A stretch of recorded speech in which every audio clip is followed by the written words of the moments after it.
তারা হয়তো এই হাদিস জানে না, আল্লাহ পাক ওদের কানের মধ্যে আমার এই হাদিসটা যেন পৌঁছে দেন, আমিন।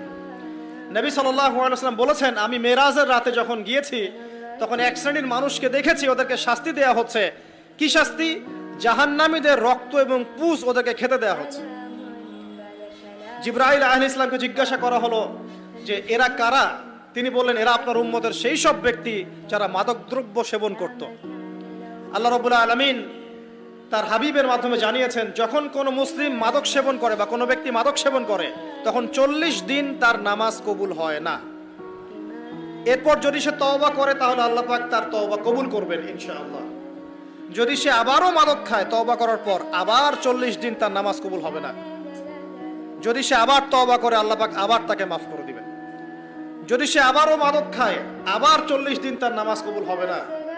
তারপর যদি আবার তওবা করে আবার আল্লাহ তাকে মাফ করে দিবেন।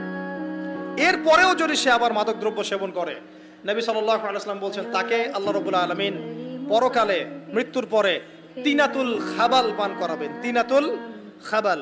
জিজ্ঞাসা করা হলো, ইয়া রাসূলুল্লাহ, তিনাতুল খাবাল কি জিনিস? নবী সাল্লাল্লাহু আলাইহি ওয়াসাল্লাম উত্তর দিচ্ছেন, এটা হচ্ছে জাহান্নামীদের রক্ত, মাংস, এগুলো পুড়ে পচে যে রসটা বের হবে, এটা হচ্ছে তিনাতুল খাবাল।